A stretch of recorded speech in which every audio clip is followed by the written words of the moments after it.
Contract outsourcing ఉద్యోగులకు సంబంధించి ఒక ముఖ్య అప్డేట్ అయితే రావడం జరిగిందండి. ఇక విషయంలోకి వెళ్తే ముఖ్యమంత్రి రేవంత్ రెడ్డి ప్రకటించిన వేతనాల వేజ్ హైక్ పెంపులో శాస్త్రీయత లేదని, పెరిగిన ధరలకు అనుగుణంగా కనీస వేతనాలు పెరగలేదని బీఆర్ఎస్ నాయకుడు దాస్యం విజయభాస్కర్ పేర్కొన్నారు. కార్మికులు, కార్మిక సంఘాలు చేసిన డిమాండ్లను పట్టించుకోలేదని ఆరోపించారు. వేతనాల పెంపుదల కోసం కేబినెట్ సబ్ కమిటీ వేశామని, దేశానికి ఆదర్శంగా ఉండేలా శాస్త్రీయ పద్ధతిలో కనీస వేతనాల పెంపుదల చేస్తామని సీఎం ప్రకటించి ఆచరణలో అమలు చేయలేదని అన్నారు. కనీస వేతనాల పెంపుదల సందర్భంగా కరువు భత్యం గురించి ప్రస్తావించకపోవడం దారుణమని అన్నారు. ఇప్పటికే వస్తున్న జీతానికి పెరిగిన దానికి పెద్ద తేడా లేదని విమర్శించారు. కాంట్రాక్ట్ లేబర్ జీవో 11 ప్రకారం ఇప్పటికే రాష్ట్రంలో కార్మికులకు రూ.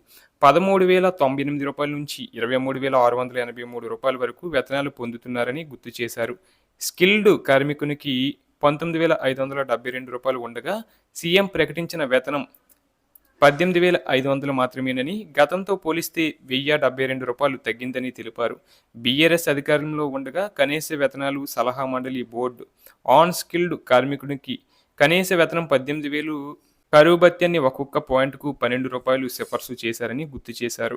అలాగే 1948 కనీస వేతనాల చట్టం ప్రకారం పెరిగిన ధరలకు అనుగుణంగా డాక్టర్ అట్రాయి ఫార్ములా ప్రకారం శాస్త్రీయంగా లెక్కగడితే కనీస వేతనం నెలకి రూ. 32,000 ఇవ్వాలని సూచించారు.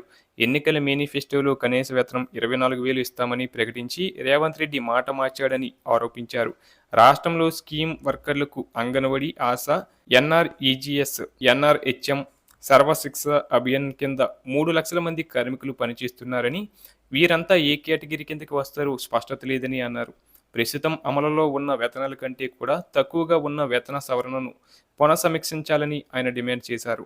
అలాగే మరోవైపు ఆసిఫాబాద్ మేజర్ గ్రామ పంచాయతీ మున్సిపాలిటీగా మారిన నేపథ్యంలో జీవో 60 ప్రకారం వేతనాలు చెల్లించాలని మున్సిపల్ కార్మికులు కోరడమైతే జరిగింది. ఈ మేరకు గురువారం జిల్లా కేంద్రంలో మున్సిపల్ కమిషనర్ తిరుపతికి వినతి పత్రం అందించారు. కార్మికుల సంఘం అధ్యక్షుడు మట్ల రాజు, ప్రధాన కార్యదర్శి తోట సమ్మయ్య మాట్లాడుతూ మున్సిపాలిటీ ఏర్పడి 24 నెలలు కావస్తున్నా నేటికి పంచాయతీ వేతనాలు చెల్లిస్తున్నారని తెలిపారు. ఈ కార్యక్రమంలో నాయకులు బాబురావు, శంకర్ తదితర ముఖ్య నాయకులు పాల్గొన్నారు.